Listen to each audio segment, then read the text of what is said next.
Hey yo, ¿qué pasa? Welcome to the Octagon, Jones. Since we're out here, the dogs are barking. I figure we might do our segment of On the Fence for Scrapbook. Anushka! They're just having a across the yard conversation. Okay, great. So this week's On the Fence fight, the one where I just really can't pull myself to actually wrap my head around what's going to happen, is definitely the main event for UFC 272. We got Jorge Gamebred Masvidal versus Colby Chaos Covington. Triple C. Wow. This one's tough to call, man. Both have climbed to the mountaintop, have faced the sitting pound for pound great Kamaru Usman twice. Both lost on two occasions. One by decision, one by knockout for each of them. Both of them have been finished by the reigning champion. It's tough. It's a tough one to call. I really think that it's clear that if it's a Colby style kind of fight where he has the pace and the work ethic and the takedowns and the in-your-face grit the whole time, if he can evade the clever shots and the veterancy of Jorge on the feet, I think it could obviously be a very good night for Colby, winning the big blood feud. Hi, this is Anushka, guys. But I also think that people probably aren't giving Masvidal enough credit for how good he is, right? I think that while Covington brings a nice pace, an impressive pace to the Octagon, he's one of the most impressive pressure fighters in the UFC. His pace is otherworldly. His cardio, his ability to push and push and push is something that's remarkable. Comes from a wrestling background, so he's got that grit on him. It's built in. But Jorge Masvidal has a different kind of grit. It's a clever, savvy, crafty, never know what you're going to get hit with until you get hit with it type shit. I am far and clear a bigger Jorge Masvidal fan, Gamebred for life. I've been a Gamebred fan since I've been a fan of MMA, but I am trying to be more objective about my predictions. But that doesn't mean that I don't think Gamebred is going to get it done. But just realistically, I think that it's probably closer and more competitive than I think it probably will be. Because if I had my druthers, Jorge would get a huge signature knockout, go on to fight Conor. Everything is sitting pretty in Vice City. Vice City's Miami, right? It's a tough one, though, man. I think that Gamebred has a lot of weapons that can hurt Colby Covington just all around the fight. Kamaru Usman said it himself that the difference between their grappling abilities in MMA isn't as wide as most people would believe it to be. Gamebred's takedown defense and his overall grappling acumen are actually pretty noteworthy in terms of his ability to perform at the highest level in the welterweight division in the UFC. He was clinched pretty good against Kamaru, but in his fight with Damian Maia, I don't think I'm making this up. I've been saying this for years, and everyone's always like, "What?"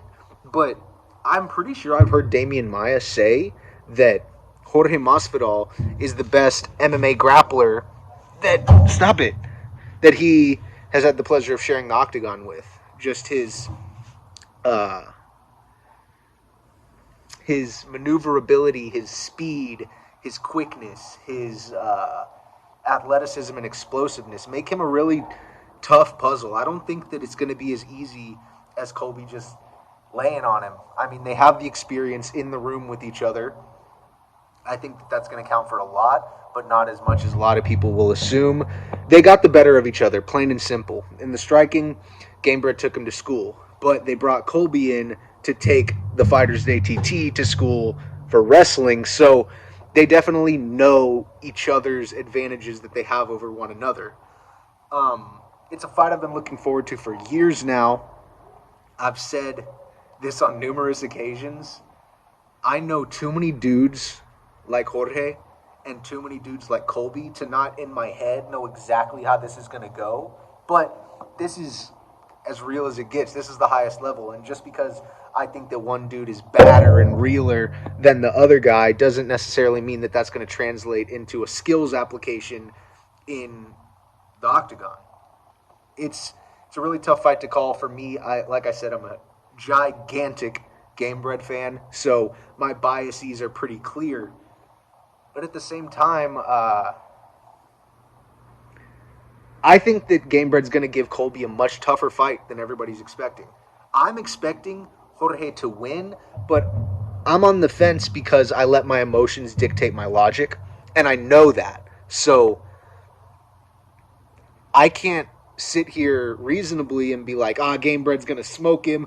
Don't even worry about Covington, because I know that my dislike for Covington and my admiration and appreciation for Jorge Masvidal is going to end up in like a counterbalance thing where I'm heavily leaning on one side. But like I said, I'm trying to be more objective and intelligent and accurate about how I look at these fights. So as maybe it was the great poet Kanon of FIFA, maybe 2008 World Cup fame, he said, any man who knows a thing knows he knows not a damn thing at all. And I think that that's a pretty good... Stop! I think that's a pretty good rule of thumb as far as wanting to be an intelligent and on-the-ball MMA fan. It's a tough fight to call. I'm obviously leaning to one side of the fence. I'm like 3/4 of the way over it. But I would be blind to not realize that this fight is really close. And it probably favors the other way. Like, if we're being real, most people are definitely going to expect Colby Covington to win and have his way with Jorge Gamebred Masvidal. I just don't feel that way, and I'm kind of like, no, that's nonsense. But that's why I'm on the fence, because Colby is a real force in the Octagon. He brings a lot of dangerous tools that he implements to make him a really effective fighter. I don't think he's an impressive stand-up fighter. I don't think that he's going to be able to eat clean shots off of Jorge for multiple rounds. I think that Jorge's striking is too crisp, too mean. I think that the chip on both of their shoulders is going to make this a really entertaining build-up for the fight. The week of, it's going to be big drama show, theatrics to the highest, to the nth. But yeah, I'm torn, man. Like, my logic and my left brain, right brain are kind of having a 272 crisis. I'm nervous. I'm excited. It's one I've been looking forward to for forever, and my loyalties clearly lie on one side, but that doesn't mean that I can't put out, analysis. This wasn't really analysis. This was just me jaw-jacking, but I think it's possible that Colby Covington gets his jaw jacked on Saturday night by his former best friend, his big brother from another mother. You know what I'm saying? Colby Covington says he's the baddest dude walking around the Octagon right now. I think that's definitely not true. He's got a lot of things that make him an impressive and admirable fighter in the Octagon, and I don't think he's a joke. I don't think he's anybody to take lightly. I just think that it's possible that Gamebred exposes him and his ring craft and his actual technique on the feet. I think that Jorge's been getting better and better, and it's not the same guy as he was grappling when Jorge was a 55er. Really exciting fight, y'all. I would like to know what you think, so if you've got any thoughts or big ideas or theories, make sure to drop them in the comments. Make sure to comment regardless. Like, subscribe. I'll see you on the other side. UFC 272 Fight Week.